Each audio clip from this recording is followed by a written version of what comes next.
All right, we are live in beautiful sunny Florida, and today, fight fans, we are going to be breaking down UFC Vegas 21 Edwards versus Muhammad. Finally, get the return of Leon Edwards, one of the bigger layoffs in like recent years for a ranked fighter, and not just a ranked fighter, a top five guy in Leon Edwards. Who, I mean, he had a fight with Tyrone Woodley lined up. I mean, he would have fought by now if we didn't have a little thing called COVID going on. It's not entirely his fault. So a lot of things are out of his control. Like he was even supposed to fight Chimaev. So it's like all this disrespect I see for Leon Edwards not taking a fight in like 2 years. Like, guys, it's really out of his control. And you shouldn't be disrespecting the guy. He's a world-class fighter. And man, am I excited to talk about that fight because Bilal Muhammad is no slouch. Those guys are coming to bang. It's going to be a really good fight. But I am joined by a guest here today. I am joined by Lags the Capper. You probably know him from the Club and Sub podcast. Big fan of those guys over there. I'm trying to get them all on by one. So I had Luke on 2 weeks ago. Now I got Danny on, and spoiler alert: next week I will have Mr. John Stargarian on. So Nice, nice. that's gonna be fun. Big fan of all you guys. Thank you, thank We you. got yeah. I mean, we got a fun card to talk about here, man. So yeah, Danny, I'll ask you how you're doing, man, and what's your overall thoughts on this fight card?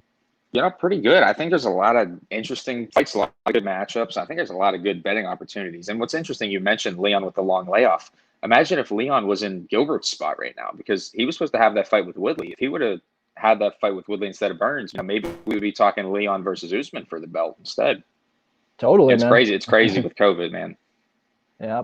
I mean, it just takes one thing to shift the course of MMA history, like the butterfly effect, totally, all the way. I mean, there's lots of things that could have played out differently, but we do have Leon back. Thankfully, I'm so excited to watch him Yep. fight. The dude is so sharp, and yeah, it's crazy because I mean, having not fought in 2 years, we haven't really done the tape study on Leon Edwards unless we're watching him fight a guy who had the fight lined up. So it was really nice to refresh my memory on how good Leon Edwards is and how crazy the disrespect thrown around I see is. But nonetheless, we're gonna get started bottom to top on this fight card. The first fight, man, is actually I'm pretty light on this card. I do have technically three plays, but two of them are on the same guy, and I'm starting off the night high here, man. We got Matthew Semmelsberger. He's taking on Jason Witt. Semmelsberger minus 120, Witt plus 100. Now, I know a book actually opened up Jason Witt the favorite at minus 127, and then it was a lot of money that came in on Semmelsberger. He actually got all the way up to like minus 170, minus 180. And then the money's actually been coming in all the way back on Jason Witt. So here we are, almost pick 'em odds. In fact, it is pick 'em on some books. And man, I kind of disagree with that. I feel pretty comfortable capping Semmelsberger around 60% here, minus 150 range. So bet him at minus 120. And then really what I was looking at, like from the beginning, checking out the props when they get released. Semmelsberger KO prop plus 375. Had to throw a unit on that. So I mean, it's no secret if you watch the tape on Jason Witt. Not only has he been knocked out 4 times, he's been dropped and rocked, and many of his wins as well. Like I don't really count this as disrespect. It's just a fact. This is one of the most non-durable fighters I've seen in recent years. Age is not in his favor either. He's about to turn 35 years old. Semmelsberger, I ain't going to act like he's a perfect fighter. I'm not going to act like he's a top 25 guy. I just need him to be good enough to win this fight. And I think he has the tools to do it, man. Like, you can watch his old fights. He was taken down a few times. Like, you can see Semmelsberger is, he's not the greatest wrestler in the world, but I noticed steady improvements. This is a guy with less than 10 pro fights. I think he's going to get better every single time. He's got that natural power and strength. He actually played linebacker in college football. So, he is a gifted athlete and big, hard-hitting guy for the division. I just feel like every second this fight is on the feet, it's going to be sketchy for Jason Witt. And yeah, Witt can land takedowns here, but over a 15-minute course, just got to find that one perfect punch. I think, even back in the day when Semmelsberger was getting taken down, he got up. And I feel like he can get up here, man. Like, I'm not going to act like he's at some kind of grappling or wrestling advantage here. He's not. But I think he has what it takes to find that KO blow here on Jason Witt in a 15-minute span. So, yeah, 2 units minus 120 and then 1 unit on the KO prop plus Okay. 375. Obviously, for Draftkings, he's in that mid-range. He's a guy I think is going to get probably an early knockout. So, all over Semmelsberger from the betting side and the Draftkings side. What do you think, Lags? Yeah, so pretty much I've seen this week. people are either one side or the other. It's pretty much they think either Witt's going to land takedowns here, probably get a submission, or Semelsberger's going to keep this on the feet long enough to find a knockout himself, like you were touching on. I'm kind of leaning more so. I think Witt's probably going to have decent top time here and probably going to have a chance to get a submission. So that's kind of why I'm not super strong, like take either side, because like you mentioned, the durability for Witt's kind of what's not, getting me to the window myself. But I like the under 2.5 here. I know it's like plus 110, plus 115. I think that's a good look for this fight personally, but not touching the side here. Yeah, man. I think you cash. I think I cash. We'll see what happens. So moving on to this next one, man. We got it's a good fight. We got Gloria De Paula making her UFC debut against Jinyu Frey. I got a lot of respect for Jinyu Frey, man. I was when I first started watching Invicta, like way back in the day, like 2013, back when they were on like Invicta FC6 and shit. Jinyu Frey was out there doing her thing. She's still doing her thing. Who do you got in this fight, man? You think we got a vet lesson on our hands, or you think the debut and Scott what it takes? See, I think we could have a vet lesson spot on our hands, but like for me, again, kind of the same thing. I'm not getting to the window with Jinyu Frey just because the physicality of her, just in all of her fights in general. Obviously, like she's an atom weight, she should be fighting at 105, but obviously UFC doesn't have that type of division, so it is what it is. But I that's kind of what's throwing me off here. Like the physicality that DePaula is going to bring her and just output in general is kind of what's scaring me off. But I think if this got to plus 175, plus 180 Jinyu Frey, I'd probably get to the window. Yeah, so I've actually bet on both of Jinyu Frey's fights in the UFC so far. I mistakenly bet her as an underdog against Kay Hansen, but like my thing with that was Jinyu Frey was around a plus 170, plus 180, like really big underdog in that fight. When we were talking 1-1 going into the third round, we were talking a dead even fight with 2 minutes left. Kay Hansen just did her thing, got the takedown, got the sub, beautiful sub. So I feel like I did have a little bit of value on that plus 180, even though it didn't come through. And then the last fight against Loma Lukbunmi, man, I loved that spot for Loma. I actually had minus 130 there, and I just felt like Loma was going to, pretty much piece her up at range. And then if Jinyu Frey happened to try to get on the inside, get some takedowns, I just knew she was going to get ripped up in that clinch. And that's pretty much what I think is going to happen here. I see DePaula pretty much piecing her up at range, and then if Jinyu Frey wants to get in on the takedowns, I like DePaula's clinch game, man. She's nasty, and I mean, we'll talk about improving fighters on this card. I think Gloria DePaula, I mean, she only has 7 pro fights, but going back and watching her lose to Isabella de Padua, who we saw fight Ariane Lipski in the UFC, I mean, man, the fact that she lost to that girl, that was like a major red flag to me when I first started looking into this fight. But I was pretty damn impressed on Contender Series. I think I mean, she's making moves, man. She's getting better every fight. She actually is the girlfriend of fellow UFC fighter Mayra Buena Silva, so she's definitely getting good looks in the gym. And I mean, I would bet her here if the line was better. Like, I'm probably just as confident in this spot as I was in Loma. But the thing is, I had minus 130 in Loma, close to pick 'em odds, whereas I'd have to pay a little bit up here for Gloria, minus 180 range. So I'm happy to just sit back, see if the newcomer has what it takes, and I think she does. I'll roll with her with I'll say a 30-27 decision win. Okay. So moving on. Next one. This is I like this one, man. We got Courtney Casey. She is the underdog. She's plus 136, taking on JJ Aldrich, around minus 155, minus 160. I'll let you start with this one. So I originally was coming into this fight thinking I was going to play JJ here, but low-level women's MMA, minus 160, it's probably going to decision. I think like optically, just it's going to be a high volume striking fight back and forth, and I think minus 160, you're just going to be sweating a little bit. And I don't really have any, like I was looking at JJ Aldrich by decision too, and that's minus 110, so not really any value there. I think you'd have to get a bigger plus number for me. Yeah, man. So I was actually looking at the other way with Courtney Casey. I mean, when I look into this fight, assess both girls' skills, how I think this fight's going to play out. I mean, I really do see this more as a 50-50. So I totally think it's Courtney Casey or pass here at plus 136. So with JJ Aldrich, I do think she's the more technical boxer for sure. Like she's got the better hands, like absolutely. But Courtney Casey, I feel like has some, power on her. Like I just feel like her shots are going to be a little harder. I feel like she's going to be the one going forward. I think she's got a little more volume. The thing with Courtney Casey, actually, when I first heard this fight got announced, I was like, oh, wow, Courtney Casey finally doesn't have to fight someone who shoots for takedowns because, that's the glaring weakness in Courtney Casey's game. It's just, it's awful. It's never been patched up. But, hey, she's fighting somebody who wants to bang with her. And, I tried to look through Aldridge's fights to see if she does go for takedowns. She's landed 2 in the UFC, but like she's no high level wrestler. No. So for anyone to come on here and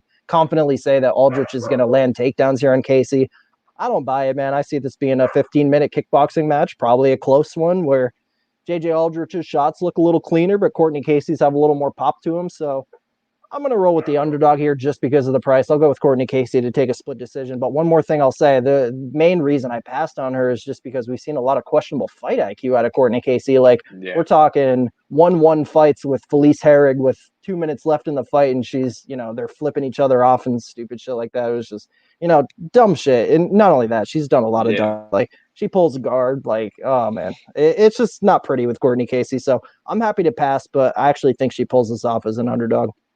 So moving on to the next. I will say real quick. Actually, I was looking at Casey by decisions like plus 220. So if you like her here, that's not a bad spot. Shit, that's not bad. And I also think Courtney Casey's not that bad for DraftKings either. Like the line or the salary is like 7,600, something like that, which usually indicates like plus 150, plus 160. So there's a little bit of value on her in DraftKings as well.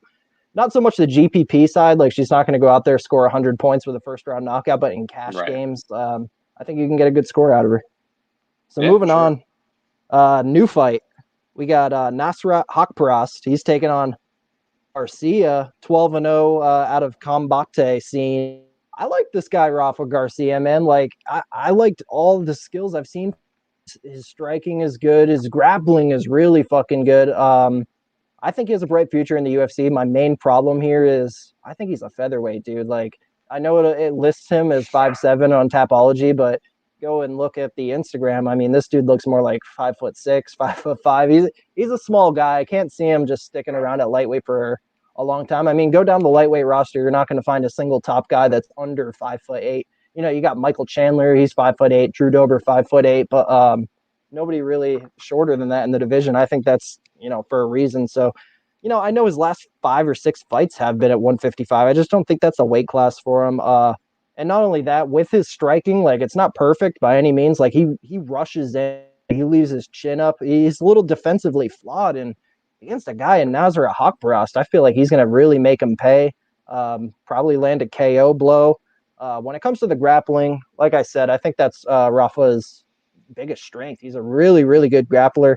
Actually trains over with the crew of Cub Swanson, TJ Dillashaw, Juan Archuleta. So he was getting really good looks as well. And the guy's 12-0. He's a winner, man, for sure. It's just I'm not convinced he's going to get takedowns here. Like we just saw Nasrat fight Alex Munoz, who firstly is a real huge fucking guy, and he's a better wrestler than this guy, let's be honest. So, yeah, I'd be surprised if he got takedowns on Nasrat. I think the line here around minus 400 sounds right to me. So I'm happy to sit back and watch Nasrat get to work. And next fight, I wanted to see Hoffa drop down to 145 because I think he can make some noise there. What do you think, man? Okay. I think you pretty much put nail in the coffin here. I think that I think Nasrat's probably going to get a KO here. I don't really think the wrestling is really going to beat it for Garcia. I just think Nasrat's going to be too big, too physical, too strong. I think it's a good tune-up fight for him coming back. Yeah, and the opponent's taking it on short notice too. Yeah. Nasrat is not a guy you want to fight on short notice. No. So moving on to this one, man. Hani Yahya and Ray Rodriguez. We got Yahya about minus 300, Ray Rodriguez plus 250.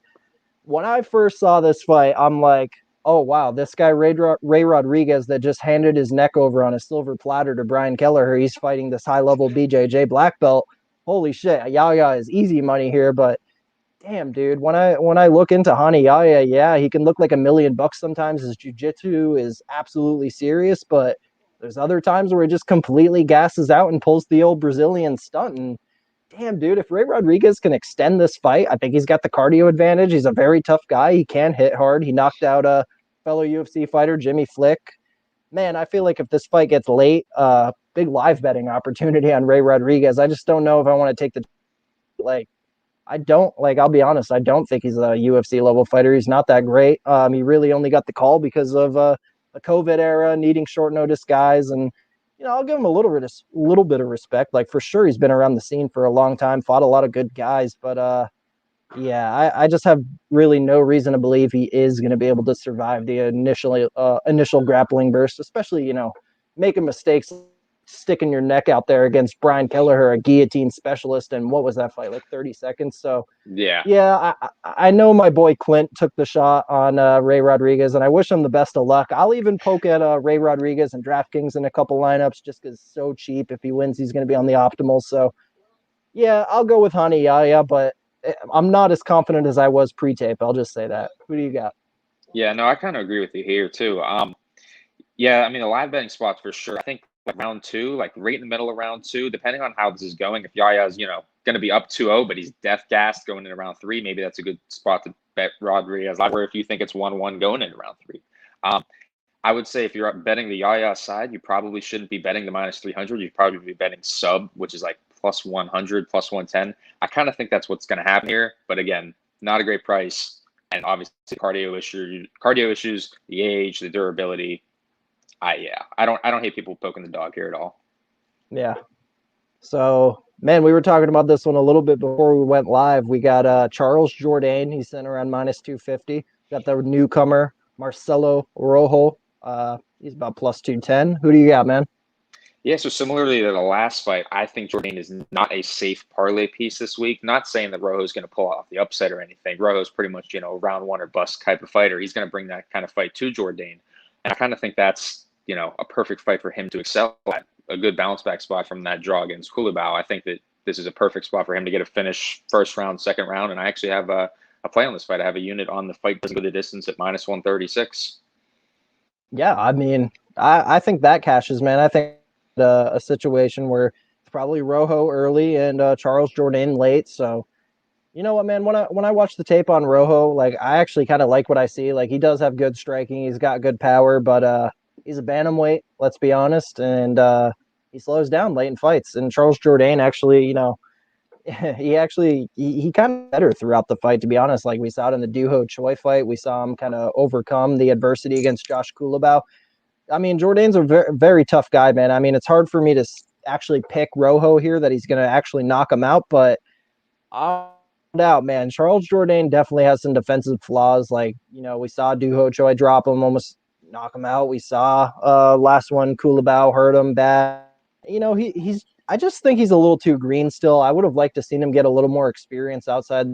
Power to him. He made his debut, finished Duho Choi. I just think, I would have liked to see him get a little more seasoning. But to be fair, this probably is the type of fight he should be having right now. A little lower level guy making it. He's probably jumping up a weight class.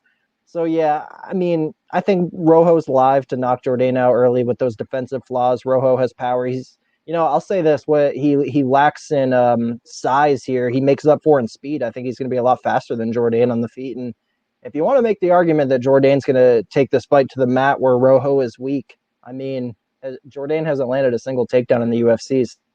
Yeah, I know I think he's either a brown belt. He might even be a black belt, but yeah, I mean, he hasn't shown that in the UFC, so it's like hard for me to believe. It's hard for me to put him in a parlay here at minus 250. It's just I would honestly rather bet the dog, especially in DraftKings as well. So I think what's really interesting too, I'm looking at the props right now and looking at his record too. He hasn't won a fight he hasn't won by not finishing his opponent since 2012. So they have him inside the distance right now, plus 480. Who, Rojo? Yeah, Rojo. Inside the distance, I mean, plus 480. and I even so saw I think if you like that, then that's probably the way to go. You can even get a little better. I think the KO props around plus 600. I'd kind of be surprised to get a sub here, but yeah, man, it should be a very, very fun fight. Like this could honestly be fight of the night right here. It's a good one, but all in all, I think the smart pick here is Jourdain and finishes this fight in the third round. I'll say he rocks them and subs them on the mat. So moving on, we got a rebooking here. Angela Hill, she's a big old favorite like she was last time. On Ashley Yoder. Who do you got in this fight, man? So what's interesting from the last booking of the rematch, that is, to this fight, is the decision line for Angela Hill. So originally opened at minus 185, but now they opened it again, it's minus 155. Well, I'm obviously going to take that. I personally think that Angela Hill decision line should be probably closer to minus 210, minus 220, just because I don't see a difference in her money line and decision line. It shouldn't be that wide, in my opinion, considering she wins pretty much all by decision. So I think that she's made vast improvements since the first fight. I think her takedown defense is, good enough. And I think honestly, Ashley's only landed more than one takedown against Angela Hill. That was it. So unless she's improved her wrestling, I don't really see it here. I get the decision pokes on Yoder. I don't really hate that. I don't think you should be laying the chalk with Angela Hill, but I think Angela Hill by decision has a lot of value. Yeah, man. I mean, especially just looking record, she may have 8 losses. She may lose close to half of her fights, but she has never been finished. Every single one of those losses were by decision. So the Angela decision prop at all, especially since that's how the fight went down the first time. And I don't particularly think either fighter has changed a whole lot. Like we still Right. see Angela Hill slowing down late in fights. I mean, Angela Hill definitely made big improvements back in the day when she like left for a little bit, went to Invicta, came back, had a war with Jessica Andrade. Definitely showed big improvements there. Since then, it's been a little bit of a plateau. Granted, she has gotten some good wins. I'd be surprised if she finished Yoder. So yeah, it's kind of funny. The topic isn't so much who's going to win this fight. It's is Angela Hill going to win a decision or KO? And I'm with you, man. I think it's going to be a decision. Yoder's tough. That's how Angie wins her fight. So yeah, not much to say, but I'll go with Angela by decision.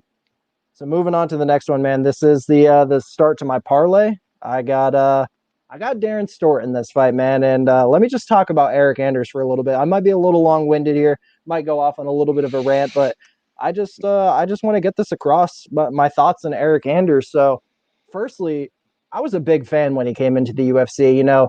I saw he was a college football champion with Alabama. He was a linebacker over there. I saw his LFA scene where he beat guys like Brendan Allen and then makes the UFC debut against Rafael Natal. And I bet him in that spot. He came through for me. Awesome knockout. Grant did retire shortly after. That guy, he didn't have much left anyway. And then the Maluko Perez fight, it was solid, good win, but again, it just really wasn't anything special.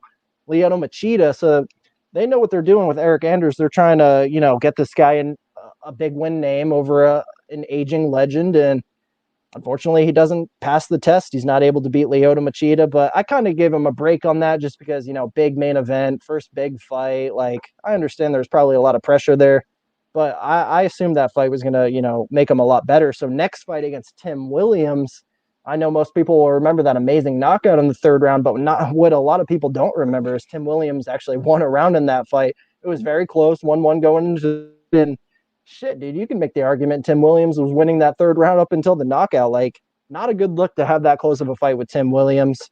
Now, the Thiago Santos fight, honestly, might even be his best performance. He landed a lot of takedowns there, but the thing is with Thiago Santos, we know that's Thiago's glaring weakness. And then, all in all, he ended up getting finished anyway.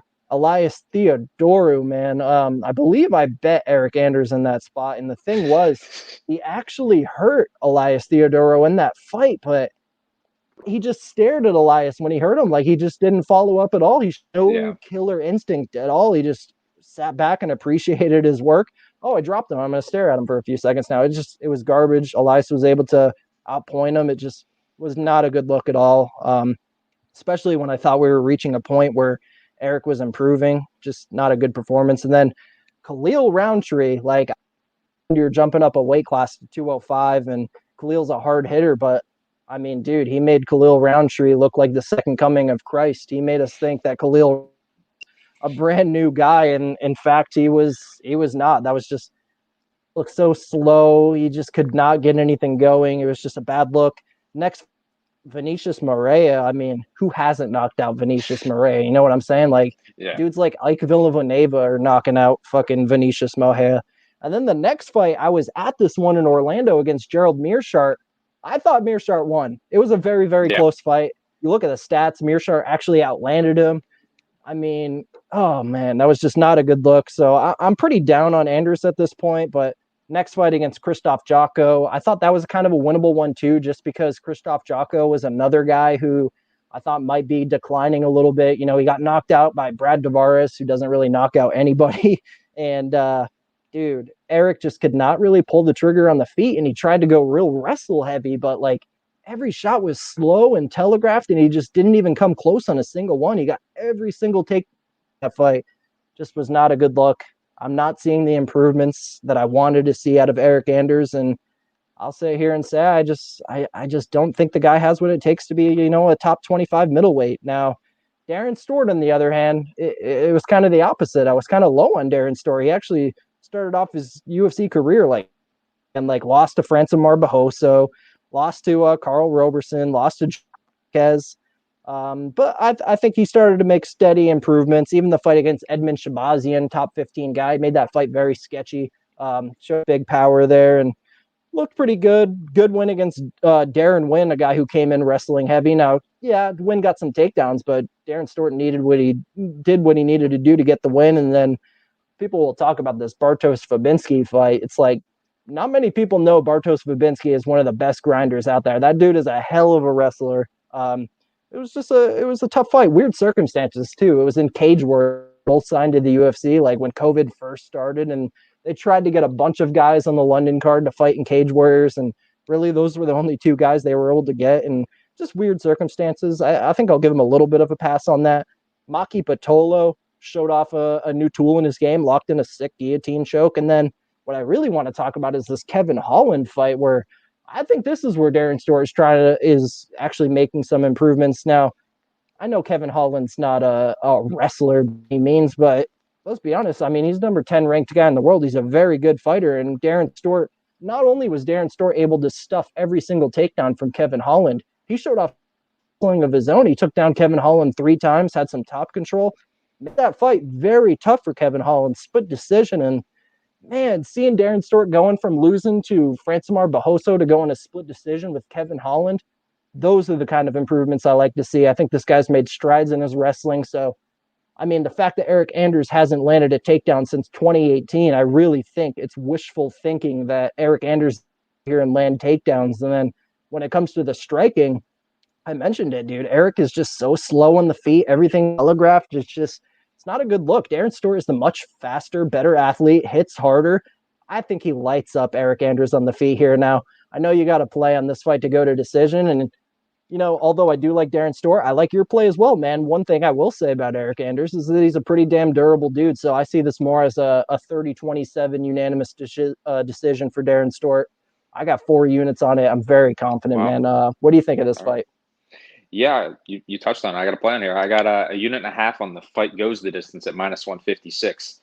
Yeah, from a side perspective, it's pretty much 2 untrustworthy guys that have pretty, I don't know, not great like fight IQ. I mean, Stewart, his okay, but Anders obviously, the Roundtree fight doesn't wrestle, gets pieced apart at range. Jocko fight could strike with Jocko, was out striking him, was hurting him a little bit, decided to wrestle, couldn't get the wrestling going, and then loses a lopsided decision there. I had money on Eric Anders in that fight, and obviously, I think just the output and like the lack of wrestling is hard to back him here, even at a nice dog price. I like the fight goes the distance. I think both these guys are durable enough to go to the cards. I think Stewart probably has a coming out party here and probably wins a lopsided decision. All right. So we're moving on to the next one. This one, man, I just can't stop thinking about this fight. I think it's just straight fire. We got Manel Kopp. He is around, I think he's -135, -140 range now, taking on Mateus Nicolau, who is returning after a couple of years after that flyweight purge a couple of years back. He's around +115. I'll let you start with this one, man. Yeah, so I got another big bet here. I have a unit and a half on Nicolau at +116. I think, honestly, this line should probably be flipped, and I think a lot of reasons behind that is just people don't know much about Nicolau's game. He's an excellent counterpuncher, solid technical striking, solid grappling, solid top control, solid jiu-jitsu, solid cardio to boot with that as well. I think he's a perfect overall, complete mixed martial artist. And whereas Cape, he's nice, he's flashy, he's got, a lot of finishes, but that's kind of the thing with him. He's low output. He's kind of finish reliant. And, I think the grappling edge, similar to what Pantoja had in this fight with Cobb, I think, for sure, I think Nicolau has those advantages here. I think he could sub him here. I think he could knock him out on the feet. I think he could obviously win a grapple-based decision here, too. So I like Nicolau here. I think he's a solid dog this week. Yeah, I think he could be a solid dog as well. I do think it's a dog or pass situation. I wouldn't want to bet the favorite in this fight just because, I definitely can see this going either way. I do think Mateus Nicolau is your more well-rounded, sharper fighter. I just like the technique overall better, the sharper boxing on the feet, and then obviously the grappling. I mean, if you watch Manel Kopp versus Ulka Sasaki and Ryzen, that tells you everything about his grappling. Barring he made improvements, but we'll see. I'd have to see it to believe it first. Nicolau, he's a black belt, so I mean, yeah, we could be looking at a situation where the underdog is the more technical guy on the feet and the ground. It's just I got some problems with Nicolau's durability, and no, it's not just the Dustin Ortiz head kick. It was the UFC debut. He got dropped by a guy who 99% of people don't even know who he is. Even going back a couple fights before that, Pedro Nobre knocked him out. It's just I think if there's any hole in Mateus's game, it is possibly his chin, his durability, and his striking defense, and that's Cap's biggest strength right there is his power, his knockout ability. So although I think, matchup wise and their skills, Nicolau is the better guy. It's just the way they match up. I think it could go badly for Nicolau if he sticks around on the feet for too long. I really want to see him use that BJJ black belt. Like, I know Pantoja got the victory, clearly won 2 rounds, but like he made it so much harder on himself than it needed to be. Like, my Well, gosh. that's the thing between these two guys, though. I think that Nikolau's going to be more reliant on that wrestling, where Pantoja, he doesn't really give a Oh, shit. He's down to bang on the feet, and that's why I think that Nikolau's a better dog. And we're getting dog money versus you're paying -135, -140 for Pantoja. And not to mention, real quick, I don't really like this quick turnaround for Kopp. He only fought about a month ago, so and now he's switching camps to AKA too. So I don't know. I feel like he should be taking 4 or 5 months off, new camp, get refreshed. And I think Nicolau honestly isn't much of a step down. I've heard a lot of that talk this week. I don't think he's that much of a step down from Pantoja. no, not at all. I mean, a couple of years ago, before the Ortiz fight, people were saying Mateus Nicolau was going to be challenging Demetrius Johnson for the title. Like, he was that on that level. He's a great fighter, man. And we kind of touched on it before we went live. Mateus Nicolau is 7,500 on DraftKings, so that indicates usually about a +170, +180. It's in at +115, so you're already getting the amazing value. And then based on path to victory, I think if he does break out that grappling, we could get some takedown points, a lot of top control, and even an early sub, man. And even on the feet, like he can knock out Cap too. Like I wouldn't even be totally Yeah, surprised. So yeah, man. Nicolau by sub is 6-1. Oh, that's crazy. And I will give Nicolas some props. He went back to the regional scene. He grinded. He won both of his fights on there. Made his way back to the UFC where he should have never been cut in the first place. So it's a very, very, very close fight. My gut is just telling me Kopp knocks him out. So I'm gonna pick that way. But passing from a betting perspective on DraftKings, I mean, I'm gonna load up on Mateus Nicolau just based on that value, that point ceiling. So I'm gonna be rooting for Nicolau. So we'll see what happens. Next fight, we got Jonathan Martinez taking on Davey Grant. We got Martinez around -310 here. This is the other half of my parlay with Darren Stewart. So I got Jonathan Martinez, Darren Stewart, +104 for 4 units. I just view this as a very tough fight for Davey Grant. Now, I'm happy for Davey Grant. He cashed me a bet last time against Martin Day. He was some ridiculous line like +160. It's just nobody should ever be +160 against Martin Day.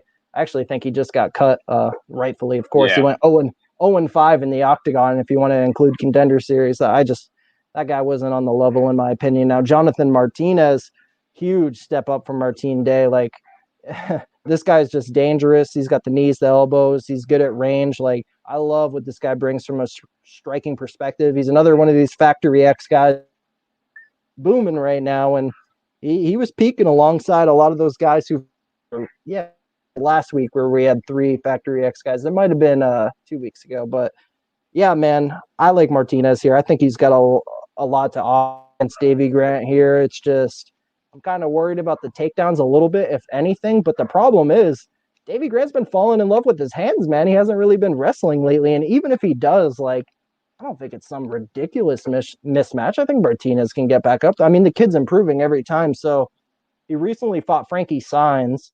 I mean, yeah, you can call Frankie Saenz an older guy. I mean, Davey Grant's an older guy too. And I'll say this: I think Frankie Saenz is a much better wrestler than Davey Grant. It's just I'd be pretty surprised to see Davey Grant pull off a sub or 2 rounds of top control. I think it's much more likely that Jonathan Martinez finds a finish along the way, or if it does happen to hit the scorecards, I think he's going to be the much busier guy. So I got no problem capping Jonathan Martinez at 80% minus 400 here. So threw him in the parlay with Stort for plus money, and let's go. What do you think about it, man? Yeah, I don't hate it, man. I personally, like, leading up to the Almeida fight, I just wasn't a huge believer in Martinez. Like, I think he had all the skills, so it just wasn't, it wasn't there just yet. And then the Almeida fight, super impressive. I played the under 2.5. What a tease that was. But yeah, I like Jonathan Martinez here, and I actually thought before the lines were even released, I was like, old veteran Davey Grant coming in here. This is probably a good spot for Martinez to land, a flying knee knockout or just a knee to the body type of knockout. And I mean, it's sitting right now, his knockout at plus 270. I don't hate that. Yeah, man, that's a nice little line. If I didn't already have 4 units on him, I'd probably poke that prop. Um, so yeah, next fight. This has probably been the fight I've seen discussed most on Twitter this week, and even in my group chats I'm in. We got Dan Ige taking on Gavin Tucker. We got Ige. He's about plus 155, I think now, and then you got plus 130 range. So yeah, there's money coming in on Dan Ige. What do you think about this fight, man? Yeah, I think it's a super close fight either way. Either way you cap this, I think that Ige's got stylistic advantages on the feet. I think he's faster on the feet. I think he's got cleaner, crisper hands. I know Tucker's got the wrestling and the grappling background, really, but I don't think it's going to come into play as much here with Dan Ige. Dan Ige's fighting, elite competition and having, very close fights with the likes of Edson Barbosa, Calvin Kattar. I just don't see. It's a huge step up in competition for Tucker, and I think that at a plus 10, plus 110, plus 115 type of price, I don't really think that's warranted. I think Ige should probably be a bigger favorite, maybe minus 150, minus 160. But I think either way you cap this, I think it's a close fight either way. Yeah, man, I just don't really see how Gavin Tucker the favorite here, just based on. I mean, firstly, you man, Dan Ige, he had a great fight against Edson Barboza. No matter who you want to score that fight for, he Right. had a 50-50 fight with Edson Barboza. Very, very impressive. And then Calvin Kattar, he definitely got taught a lesson in that fight. I believe Kattar won 4 rounds to one. I think one judge might have even had it 3 rounds to two, but good fight, good experience nonetheless. And then on the other side, you got Gavin Tucker, who's out there beating guys like Justin James and Billy Q. So, I mean, it's just a massive step up in competition. Got quite the age gap here, too, man. We got Dan Ige, an improving 28-year-old, and Gavin Tucker, I can say he's 34 years old, but a prime 34. Like, we're definitely seeing the best we've ever seen from Gavin Tucker. I'm not convinced he's ready, man. And, one thing I do want to point out, everyone likes to still bring up the fact that Dan Ige loses round 2 of every fight. And yeah, that was a valid topic a few fights ago, but Dan Ige just won round 2 against Edson Barboza, won round 2 against Calvin Kattar. So, I mean, I think you can put that myth to bed that he loses round 2 in every fight. He just beat 2 top 15 guys in round 2. So yeah, I mean, I think Dan Ige is. I mean, he trains with a great group of guys as well. Like, he's out there wrestling with Khabib for this fight and shit. Like, I think he's ready, man. The thing is, yeah, I actually think Gavin Tucker might be the more technical boxer here. It's just the way I see it playing out is that Dan Ige is going to be going forward with that powerful Hawaiian pressure. He's going to be throwing the harder shots. I think Ige is the more durable guy, and to be honest with the wrestling, I think either guy can land takedowns here. One thing I'll say with Ige is he's given up some top control time in the past, but for me to sit here and think that Gavin Tucker is going to be able to do that for 2 rounds, I'm just having a hard time buying that. I think there's totally a chance Ige could come out and get the takedowns before he even does, or I think there's totally come out or just make this fight close in general. Either way, like, I just don't see how you can have the confidence to cap Gavin Tucker the favorite. Now, when it was sitting at plus 110 and plus 115, like, I didn't get the bet at all, but honestly, for plus 130, it's even getting better now. Like, I wouldn't blame anybody for betting plus 130 or better in what could very well be a close fight. Like, Gavin's a very good fighter. Don't get me wrong. He can definitely take 2 rounds here. It's just I'm not confident enough. I got to see it before I believe it. So I'll go with Dan Ige. I guess I'll take a 29-28 decision, although I think he's super live for the knockout. I'll say that. So moving on to a DraftKings dream here. We got Misha Serkinov taking on Ryan Spann. It was around Pick'em. We got some more money coming in. Actually, the line's just been going all over the place, man. I think Misha Yeah, was Bet like Online minus I one. saw was going back and forth. It was like mine as soon as it hit, it was as soon as Misha hit, it was 120. I saw it was 125, and then as soon as he went up to 140, it instantly got bet back down to 125. Yeah, man, it's going all over the place. But who do you got here? Yeah, so this is a tough one for me again, like picking a side. I think the better play here is the under 1.5 rounds. I got a unit on that at minus 140. I mean, Span in the last 10 fights, 8 out of the last 10, under 1.5. Serkinov, 9 of his last 10, under 1.5 rounds. These guys pretty much know nothing other than getting a finish in the first round. And I kind of think that's the story here. I think both of these guys are live for a club and sub, you know, cheap plug on the feet. And yeah, I think the durability of Misha's, definitely in question here, coming off of almost a year and a half long layoff. So that's kind of a big concern for me. But I'm just not a big Span believer. I was on him. I'm not gonna lie. I definitely laid the juice. I had him in parlay against Sam Alvey. I was definitely sweating for sure. Me too. So I definitely can't be backing him here. I think, but I like Misha here. I think he's gonna be able to hurt him on the feet and potentially get a sub here. I like the under 1.5, but definitely not confident take either side. Yeah, so I've been seeing a lot of most people I see are picking Misha Serkinov. I do think be the rightful favorite in this spot, but I'm actually rolling the other way here. I kind of got a gut feeling on Ryan Spann. I think this might be a good fight for him. So you touched on it. Misha hasn't been around in a while. There's a huge activity difference here. Ryan Spann has been a much more active guy, and saying that, I mean, he's been winning these fights too. Like before the Johnny Walker fight, he was on like an 8 or 9 fight win streak. Like he and beating guys like Devin Clark too, who, Devin Clark's not some complete slouch. He is a skilled fighter, and the fact that he got a second round sub, a finish, not bad. And you know, a lot of people give him shit for the Sam Alvey fight, but what really happened there is just he went so hard for that standing arm triangle choke in round one, and that kind of like just burned his arms, man. And it was hard the rest of the way. And if anything, I just want to give him credit for still being able to get the win there. Like, guys, Sam Alvey, like I know a lot of you are maybe new MMA fans.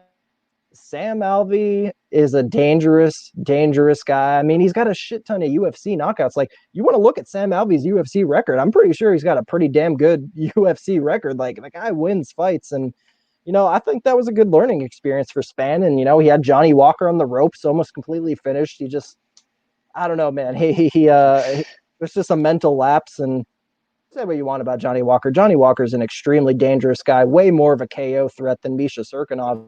This is where it comes down for to me. I think Ryan Spann and Misha have similar flaws. I think they're both chinny.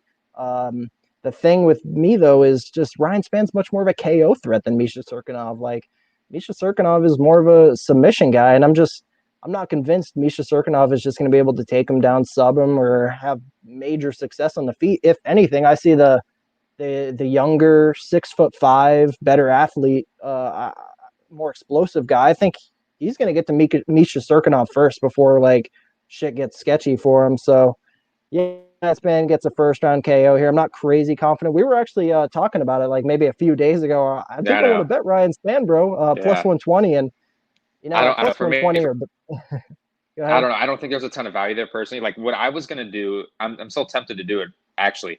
So I have it, like I said, I have a unit on the under 1.5 minus 140, but I might add, a half unit on both of these props. Serkinov in round one is plus 340, and then Span in round one is plus 410.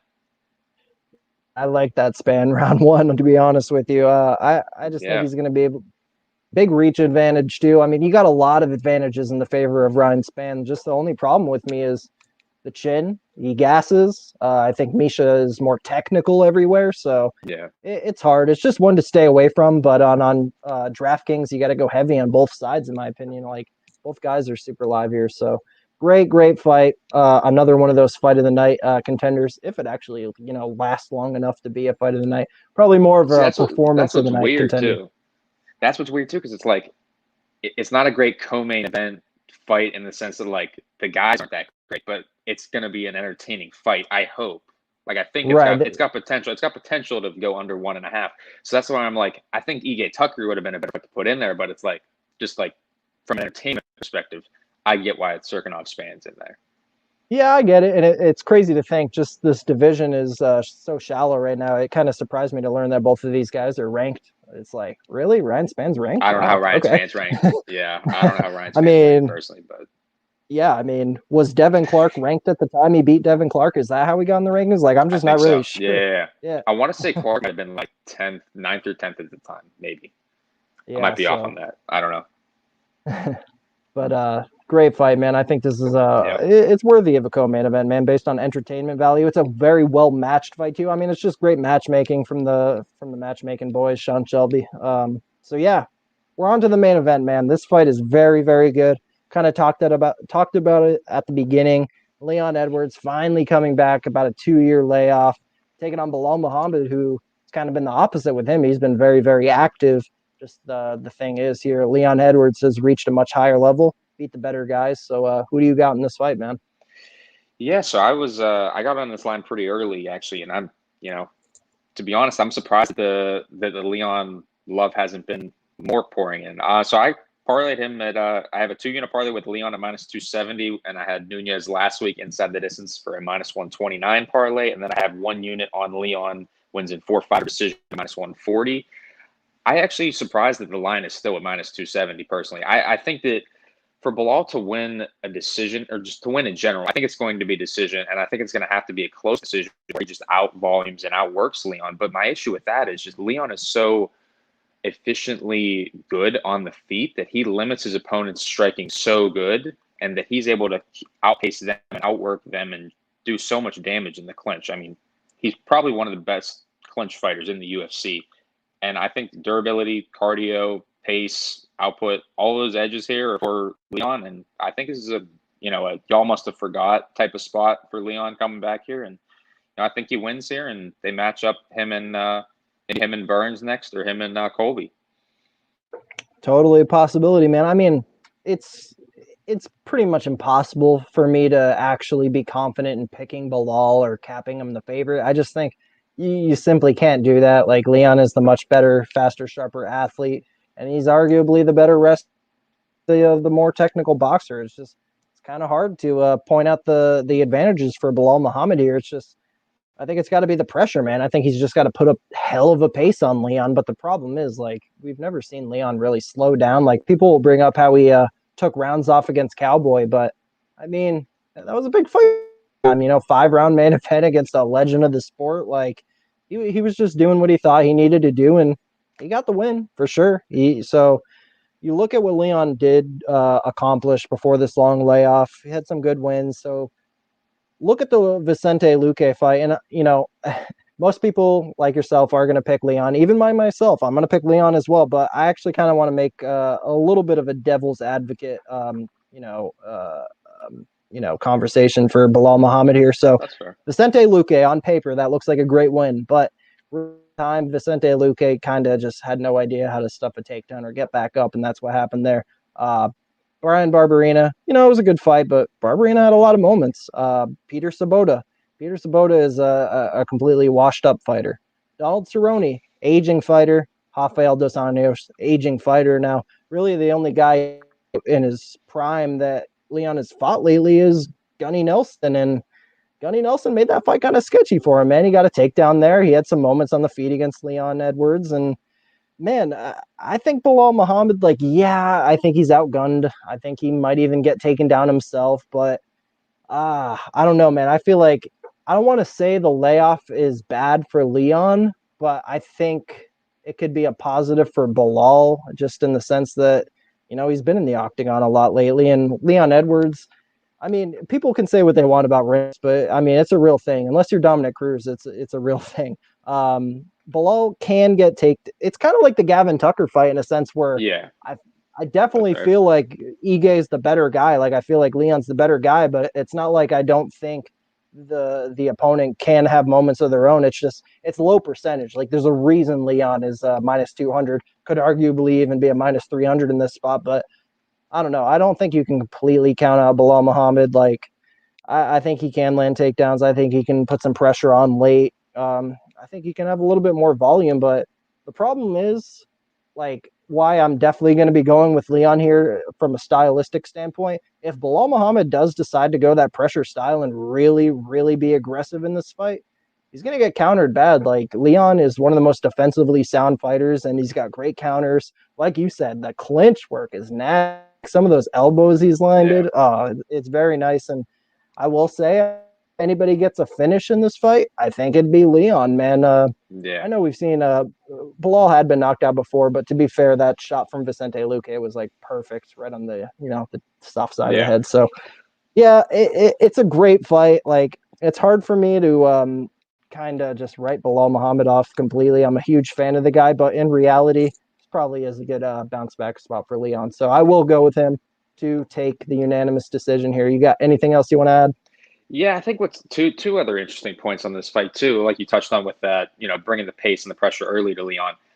See, I don't know if he can do that for 5 rounds. That's the thing. This is his first 5 rounder. He's been tend to slow down a little bit in fights. I'm not saying, he has bad cardio by any means. I think he has pretty solid cardio, but can he do that against Leon here for 5 rounds? Not too sure. Then not to mention the fact that against Diego Lima, his legs are getting chewed up. And this is only, a month out, 2 months out. So I Yeah, think it's kind of, it's good in the sense that, Bilal's getting the main spot, new contract, getting the money he's, rightfully deserved on this stepping in here. But I think it's a tall order to try and beat Leon here. I think it's a dominant decision performance, and maybe he finds a finish.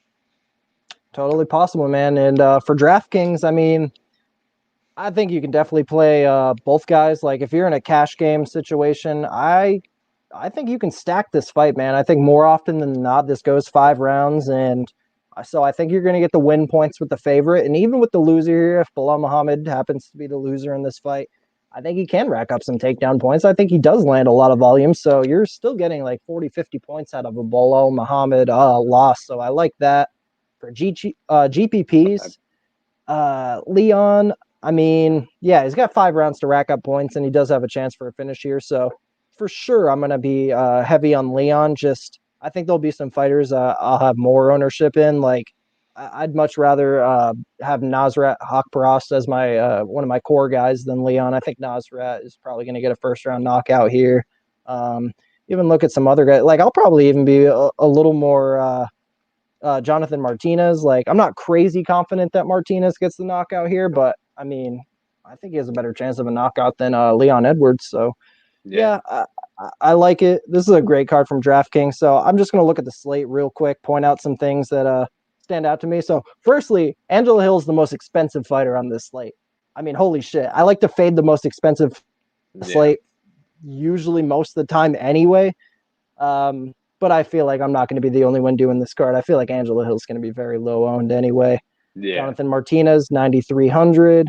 I mean, I'd See, I rather think play I think I Jonathan think Martinez. that's a lot. I see. I'd rather play Leon at that point. I think just because of the takedown threat of Grant. Like I don't know. I'm not saying Bilal can't make it competitive. I just think there's a higher chance that Leon makes it more dominant than Jonathan makes it more dominant.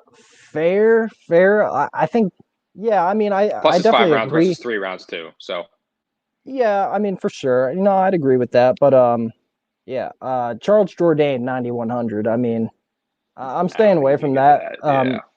Yeah. Not only do I just not really like Jourdain that much as at this point, I think even if he does win, it'll either be a decision or a round three finish.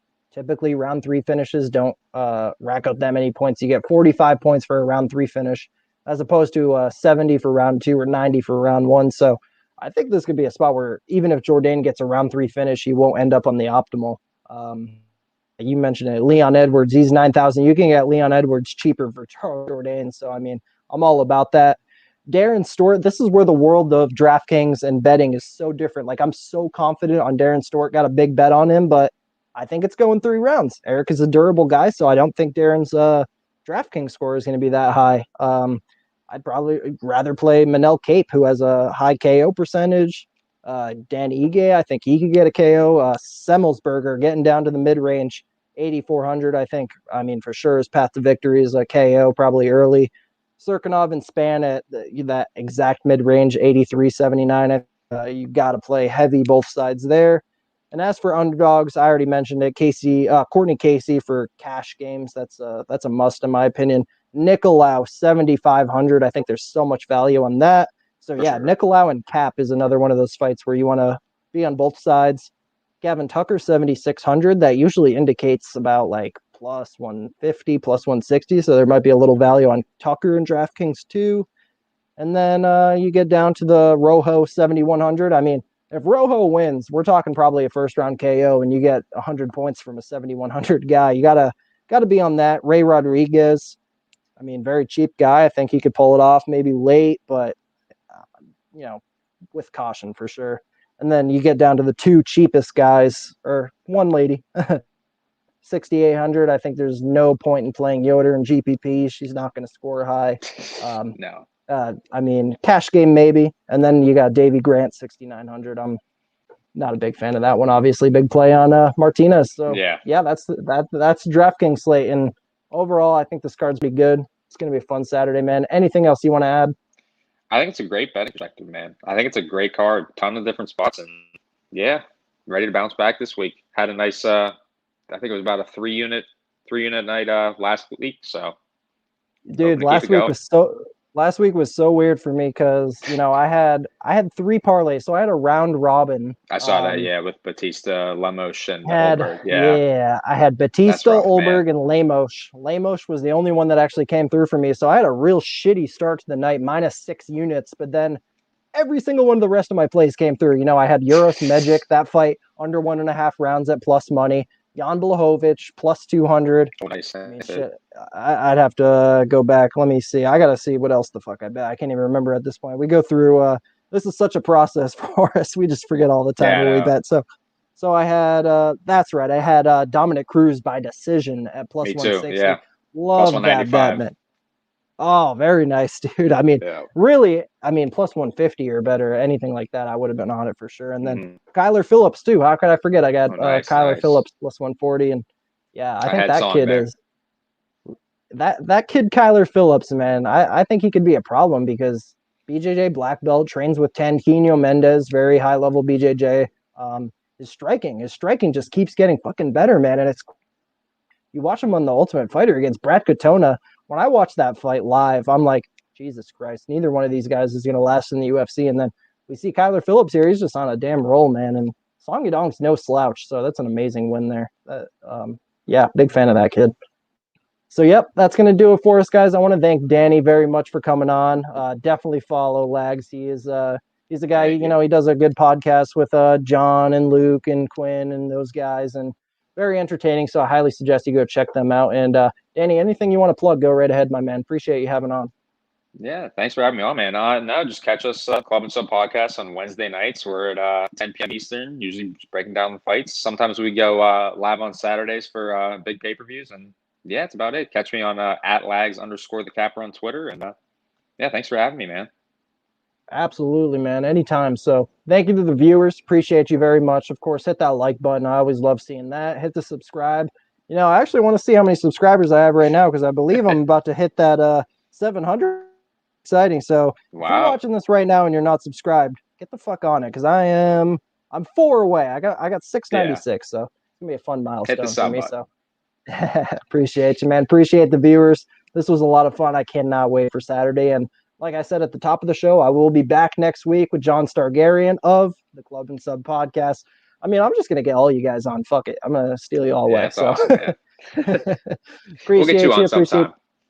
Oh, yeah. I think you had me on a couple months ago. That was fun. I mean, I'm down to come on anytime. You guys are all awesome. So appreciate you guys. I'll see you later. See you.